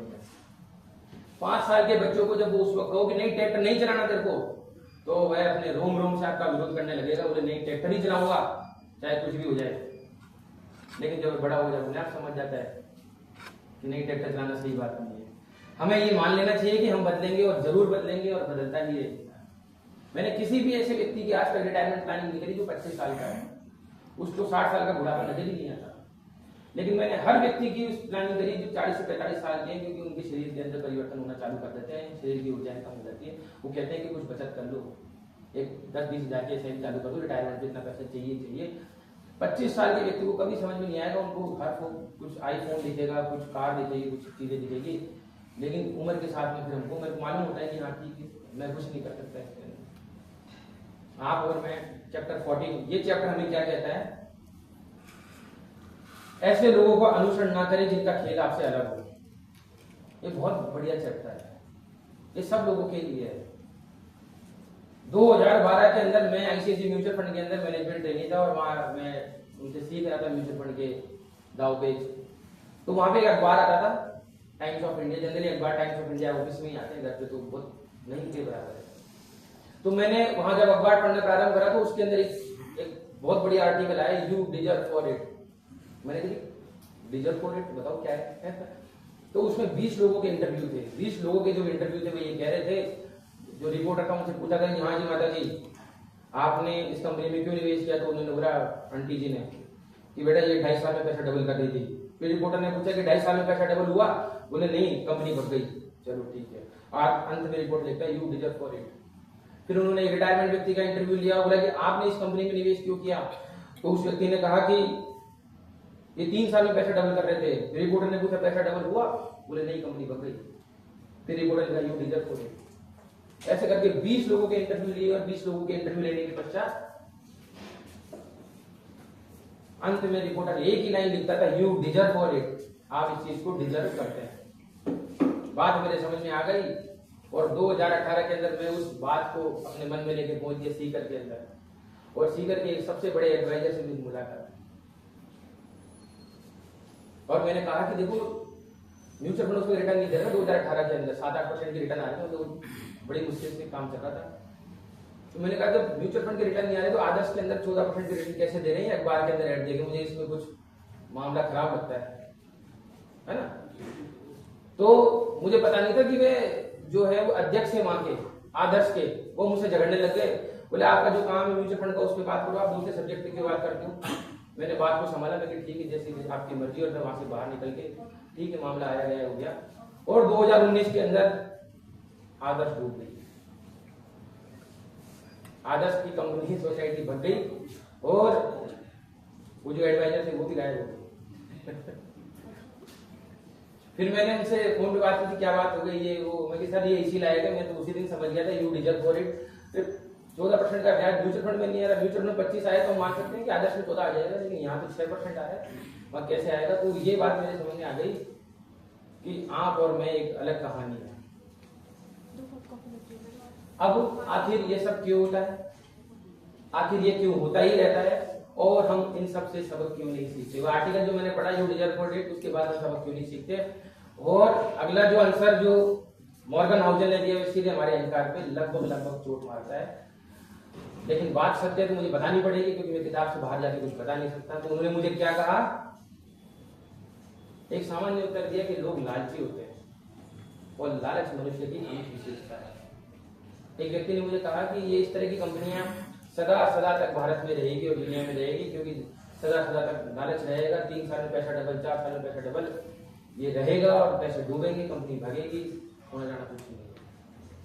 डायरेक्टली किताब में इन्होंने ओपन लिख दिया, लोग लालची होते हैं, लालच एक अमिट विशेषता है। रेशनल रिटर्न आना ठीक है, 10 से 12% ठीक है, लेकिन 18-28% रिटर्न को देखे जाए तो भगेगा। ये सर आपके लिए, अगर क्रिकेट में से कमेंट्री को हटा दिया जाए और सीएनबीसी में से विवरणकार को हटा दिया जाए तो बहुत से लोग क्रिकेट देखना बंद कर देंगे और बहुत से लोग इन्वेस्टमेंट बंद कर देंगे। कैसे? क्रिकेट के अंदर एक व्यक्ति जिनका नाम है नवजोत सिंह सिद्धू, मैं मैच बहुत कम देखता हूँ। मैंने एक दिन उनको सुनना चालू कर दिया, वो कह रहे हैं कि अगर अगली बॉल पे 6 आ जाए तो इस मैच का रुख बदल सकता है। अगली बॉल पे शॉट लगा और रन आउट, और उस मैच को फिर भी मैं बताया अब उसने ये थोड़ी ना बोला था कौन सी अगली बॉल। मैं शाम को 3 घंटे तक मैच देखता रहा और भारत हार गया उसके अंदर। वह हमारी आकांक्षाओं से खेल रहे थे हुए सिद्धू जी। क्रिकेटर को पता ही नहीं इनके बारे में क्या क्या इंडिया के अंदर हम कमिटमेंट कर रहे हैं। बोले अगली बॉल पर रुख बदल सकता है। जी न्यूज जी बिजनेस के एक विवरणकार है जिनका नाम है मिस्टर सिंघवी, आप जानते हैं। एक बार चलाइए मैंने टीवी, और वो क्या कहते हैं कि आज भारत 500 पॉइंट ऊपर चल जाए, मतलब सेंसेक्स 500 पॉइंट ऊपर चल जाए तो हम जादुई आंकड़े को छू लेंगे। पूरे दिन टीवी के सामने बैठा, माइनस में बंद हुआ, 1500 उस दिन बाजार। ये लोग हमारी आकांक्षा और उम्मीदों से खेलते हैं, क्योंकि उनको मालूम है आप ऐसा ही सोच रहे हैं तो ऐसा ही होता है। सारे दिन हमारी आकांक्षा से उम्मीदों से खेलते हैं कि ये हो जाए तो ये हो जाएगा, और व्यक्ति टीवी के सामने से हटता नहीं है। इस बात से मुझे ये सीख मिली कि मैं पॉलिटिकल इवेंट्स में बहुत देखता था, एग्जिट पोल में बहुत देखता। 3 दिन पहले एग्जिट पोल देखना चालू कर देते थे, ये जीतेंगे वो जीतेंगे वो जीतेंगे। इस बात से मैं पॉलिटिकल जो एग्जिट पोल है देखना ही बंद कर दिया। ये लोग हमारे से खेल रहे हैं और मैं खेल रहा हूँ उनकी बातों से। उस दिन के बाद जिस दिन रिजल्ट आता है ना, उस दिन 12:30 बजे चैलेंज चलाता हूँ और ये पता चल जाता है बस फिक्स टाइम है 12:30 बजे क्या हुआ क्या नहीं हुआ, खत्म बात। क्योंकि मैं नहीं चाहती मेरी आकांक्षा पे खेले, मेरे समय से खेले। क्यों खेले कि अगली बॉल पे रुख बदल जाएगा, जादू में आंकड़ा छूलेगा रुख बदल जाएगा।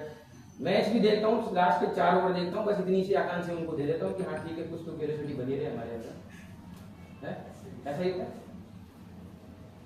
एक वकील और एक लेखक, हम सब बस अपना अलग अलग खेल खेल रहे हैं। एक लेखक कहते हैं कि मेरे जो मॉर्गन हाउजन थे उनका काम था लिखना पढ़ना, तो बालकनी के अंदर बैठ के किताबें पढ़ते रहते थे, लिखते रहते थे। और जनरली लेखक जो होता है वो ट्राउजर्स में या क्या बोलूं उसमें पजामे में या टी-शर्ट के अंदर बैठा रहता है, बालकनी के अंदर लिखता रहता है, पढ़ता रहता है। उसके बगल में एक युवा वकील पड़ोसी कोई रहता था उनसे, तो वह युवा वकील क्या करता था, रोज नई ड्रेस पहन के जाता था। उसके पास एक महंगी कार थी, और जब महंगी कार में वजह जाता था तो जाने लगा आने लगा। 6-8 महीने बाद उसने एक नई कार ले ली वकील ने। मॉर्गन हाउजन में प्रेशर बनना चालू हो गया, वही गली मोहल्ले के लोग हमको देखेंगे, उसमें प्रेशर बनना चालू हो गया कि यार इसने नई कार ले ली। थोड़े दिन बाद में उस युवा वकील ने एक ड्राइवर लगा लिया।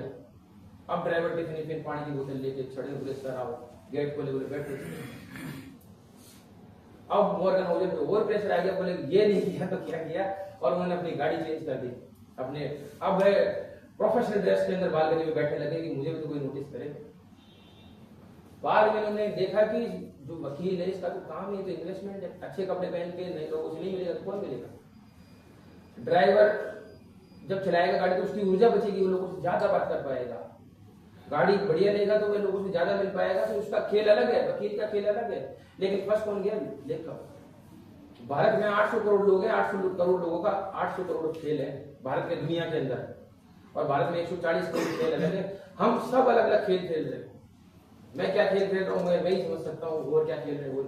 तो क्या है, हमको ये समझना चाहिए कि हम किसी और के खेल का अनुसरण ना करें, किसी और की बातों के अंदर हम ना आए, हमें जो करना है वही करना है, इसके अलावा कुछ नहीं करना। आशावाद और निराशावाद का बड़ा शानदार चैप्टर है। और जनरली हम सब लोग बातें करते हैं तो हम अच्छी अच्छी बातें करते हैं कि जी बहुत अच्छा होने वाला है, ये होने वाला है, वो होने वाला है, बहुत अच्छी। लेकिन जैसे ही कोई निराशावाद की बातें करता है तो आशावाद की सारी बातें भूल जाते हैं हम। और एक बात याद आ जाती है,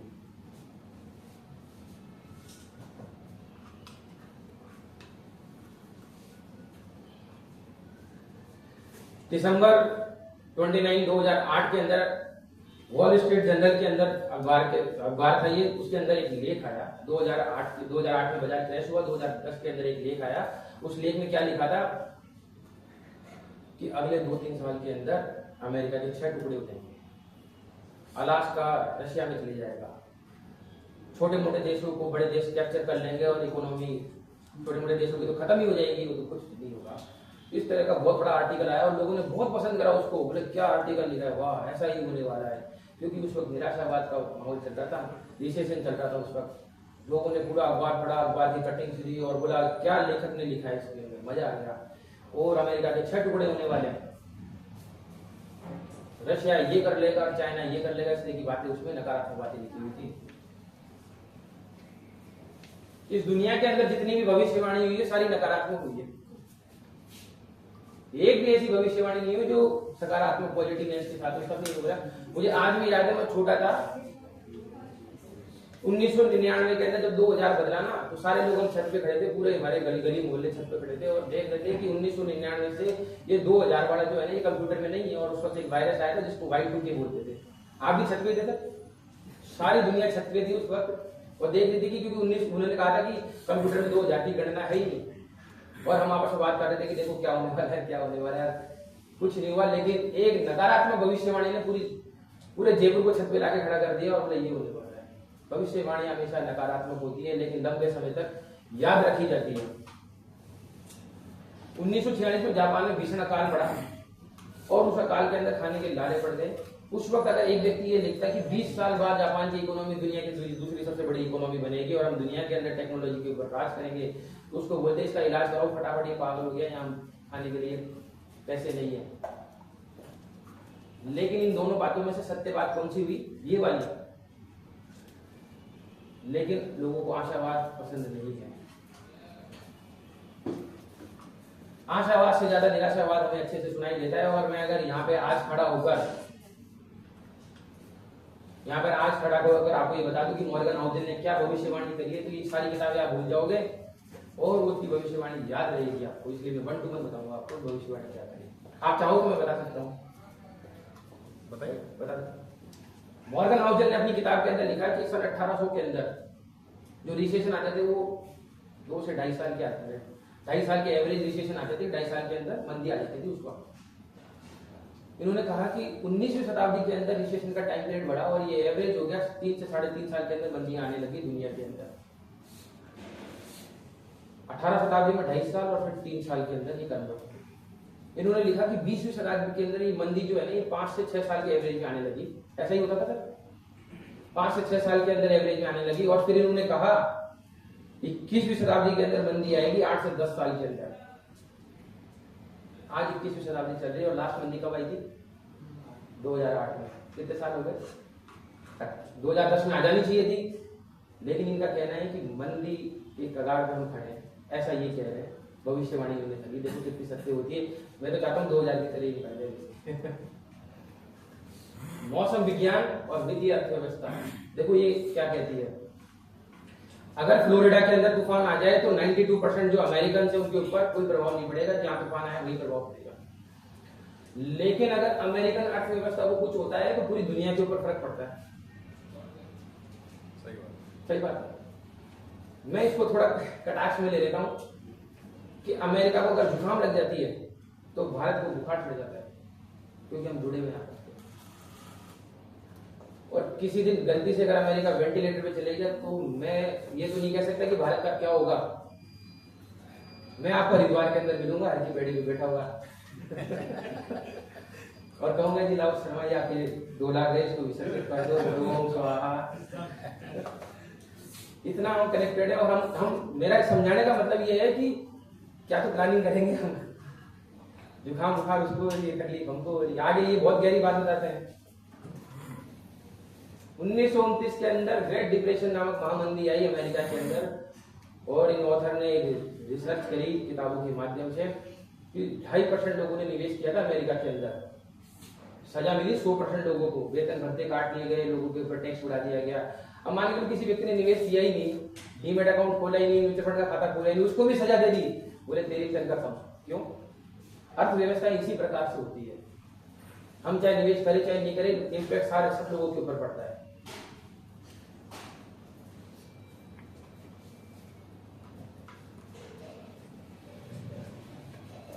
अगर ये दोनों व्यक्ति संसार में नहीं होते ना, वर्ल्ड वॉर होती ही नहीं है। मतलब इतने बड़े बड़े स्टेटमेंट दे रहे हैं मॉर्गन हाउसेस, मैं तो खुद ही, लेकिन बताते जाओ आपको आने दो ऐसा क्या क्या हो रहा है संसार के अंदर। कौन थे वो दोनों व्यक्ति? Wright brothers. 1903 के अंदर पहला हवाई जहाज बनाया और 1914 के अंदर फर्स्ट वर्ल्ड वॉर हो गई। 10 साल बाद में इन्होंने उड़ उड़ के हमले कर दिए एक दूसरे के ऊपर। कोई कह सकता है कि हवाई जहाज के बिना वर्ल्ड वॉर हो सकती है? नहीं हो सकती। लड़ाइयां पहले भी हजारों हुई है, लेकिन ये वर्ल्ड वॉर नामक चीज इन दोनों व्यक्तियों ने जन्म दिया है। और मैं तो कह रहा हूं अब तो कम विमान यूज होते हैं, उसको लाखों में होते थे। तो ये दोनों व्यक्ति नहीं होते तो वर्ल्ड वॉर कभी नहीं होती। चैप्टर 16 आप कुछ भी मान लेंगे, ये बड़ा ही अच्छा चैप्टर है कि जब आपके पास धन नहीं होता ना, पैसा नहीं होता है, तो हम कुछ भी मान लेते हैं। ऐसा मॉर्गन हाउसेस का कहना है कि जब हमारे पास इलाज कराने के पैसे नहीं होते तो हम झोला छाप डॉक्टर के पास चले जाते हैं, नीम हकीमों के पास चले जाते हैं, भभूत की देने वाले के पास चले जाते हैं, झाड़ा लगाने के पास चले जाते हैं, क्योंकि धन नहीं होता हमारे पास। कोई बड़ी बात नहीं है, लेकिन ये बात वित्त पर भी लागू होती है, ऐसे इनका कहना है। ये कहते हैं राजस्थान लॉटरी, उस वक्त मैं छोटा था, मेरे को ज्यादा आइडिया नहीं है, लेकिन मैं स्कूल से आता था तो कुछ स्टॉल लगा के बैठते थे लोग। मेरे पिताजी बताते रहते थे कि बहुत बर्बाद हुए इसके लोग। सहारा इंडिया गोल्ड से, आदर्श सोसाइटी, स्टॉक टिप। जब पैसा नहीं होता और जल्दी अमीर बनना होता है ना, कुछ भी मानते हैं। मैं देखता हूँ जो रिचेस्ट पर्सन होते हैं ना, वो तो क्या है, डिसीजन लेते हैं। जो लोग जिनके पास धन की कमी होती है ना, वो गलत डिसीजन लेते हैं। बोले इस कंपनी में सबसे ज्यादा सहारा में किसी का पैसा डूबा है ना, मिडिल क्लास फैमिली का डूबा है, किसी रिचेस्ट क्लास फैमिली का नहीं डूबा।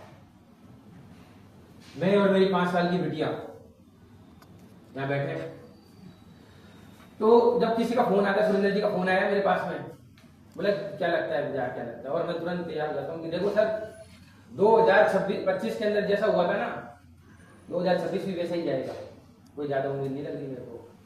और ये ट्रम्प साहब जो है ना, अब इनके ऊपर डिपेंड करता है कि अब ये कल क्या स्टेटमेंट देंगे। और इस तरीके से मैं चाइना, ट्रम्प, पता नहीं क्या क्या क्या क्या आधे घंटे में बात करता रहता हूँ। और मेरी बेटी मेरे से सुनती रहती है कि पापा कुछ बात कर रहे हैं।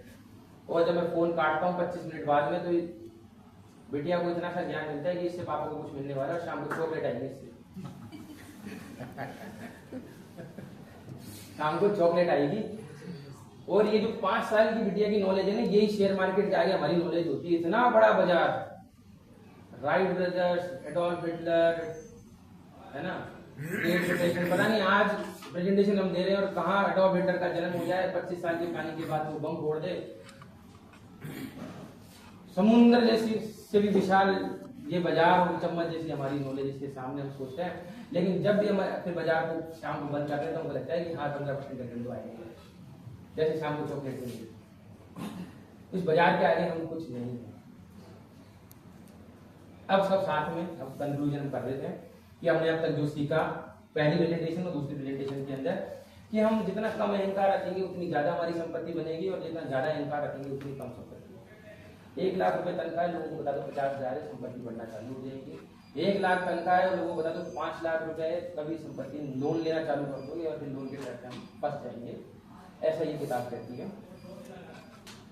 एक निवेशक होने के नाते सबसे पहले आपको ये आइडेंटिफाई करना है कि आपको एक सही इन्वेस्टमेंट का एवेन्यू मिल जाए, चाहे वो म्यूचुअल फंड हो, चाहे रियल एस्टेट हो, व्हाटएवर कुछ भी हो।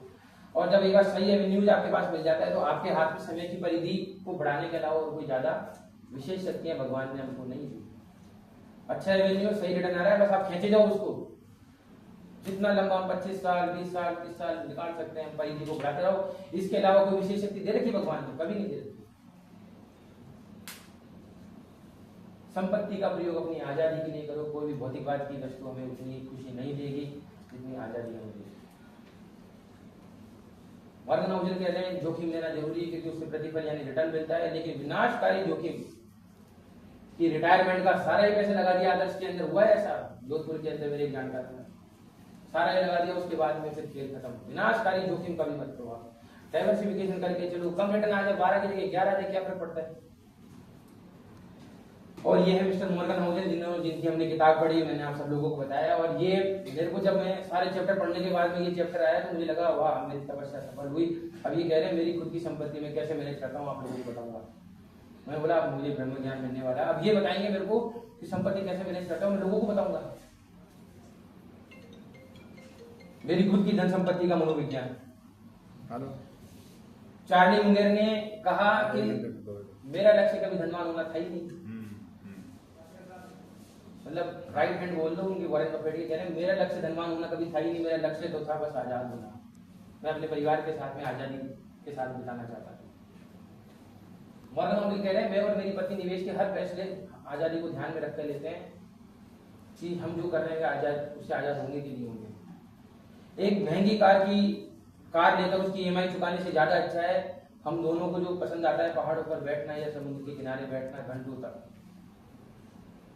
हम भौतिकवाद की चीजों में कभी नहीं फंसते। हमारे जीवन का प्रथम और अंतिम लक्ष्य केवल आजादी है, आजादी के अलावा कुछ नहीं है। मैं जानता हूँ बहुत सारे लोग आजाद हैं, उस आजादी की जब खुशी में उनके चेहरे पे देखता हूँ, उस आजादी की जब चमक उनके चेहरे पे देखता हूँ, मैं बड़ा खुश होता हूँ कि हाँ ये व्यक्ति आजाद है, ये किसी भी भौतिकवाद की चीज के अंदर नहीं फंसे हैं।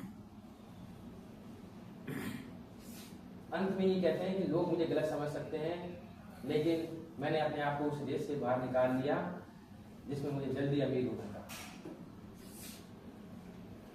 Morgan Housel.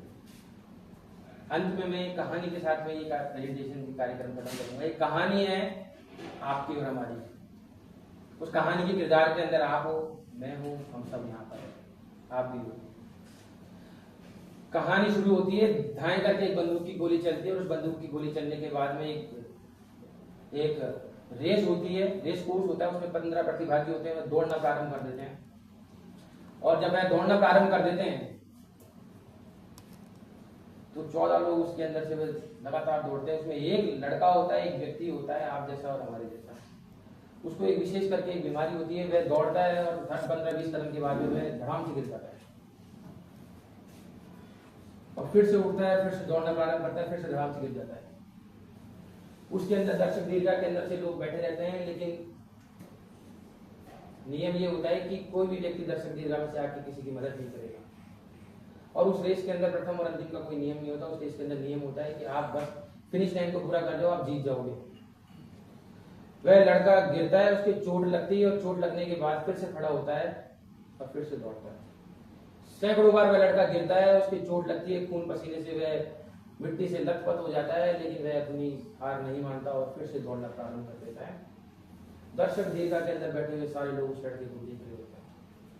अंत में वह लड़का देश को जीत लेता है और दर्शक दीर्घा में सारे लोग आते हैं और उसको अपने कंधे में उठा के जश्न मनाना प्रारंभ कर देते हैं कि हमें मालूम ही था कि तुम जीतोगे। 14 लोगों को भूल जाते हैं, बाकी एक के साथ में वह नाचना गाना जश्न मनाना प्रारंभ कर देते हैं। ये कहानी यहाँ खत्म होती है। इस कहानी से हमें कुछ सीखने को नहीं मिलता, लेकिन अगर इस कहानी को एक अलग डायमेंशन से देखा जाए, एक अलग नजरिए से देखा जाए, तो ये कहानी है व्यापार की। जब भी आप में से कोई, हम में से कोई व्यापार में पहला कदम रखता है तो हम उस रेस के अंदर उतर चुके होते हैं। और उस रेस के अंदर क्योंकि नियम ये था कि प्रथम अंतिम कुछ नहीं होता, बस आपको फिनिश लाइन पूरी करनी होती है। मैं आपको फाइनेंशियली भी जानता हूँ, पर्सनली भी लगभग जानता ही हूँ। मुझे मालूम है हम कितनी बार रेस के अंदर गिरे हैं। हमारी कोई मदद उस वक्त नहीं कर सकता था क्योंकि नियम ऐसा बना हुआ है। हमें खुद से उस रेस को उठना होता है, खुद से फिर से अपने शक्ति बल पे खड़ा होना होता है और रेस को पूरी करनी होती है।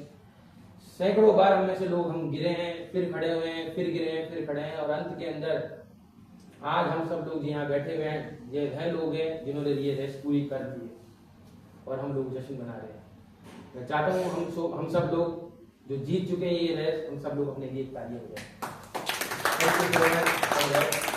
यहाँ हमारी साइकोलॉजी ऑफ मनी की ये किताब खत्म होती है और 2 सेशन के अंदर हमने ये किताब को पूरा किया। हमारी नेक्स्ट बुक रहेगी फैक्टफुलनेस, जो कि बिल गेट्स ने रिकमेंड करी थी। ये किताब सबको पढ़नी चाहिए। तो आई होप कि आप मेरे नेक्स्ट बुक के अंदर सेशन के अंदर जरूर आओगे। Thank you so much. इतने सारे जो ऑथर का मैंने नाम बताया, चाहे स्टीफन आर कॉनवे हो, चाहे पीटर थिल हो, साइमन सिनेक हो, मॉर्गन हाउसर हो या मेरे, कोई भी सवाल आप पूछना चाहें तो पूछ सकते हैं, या कोई फीडबैक आप देना चाहें तो दे सकते हैं कि हम इस कारवा को और कैसे आगे बढ़ा सकते हैं। वहाँ से एक बार देखो, कोई सवाल, कोई फीडबैक आपसे?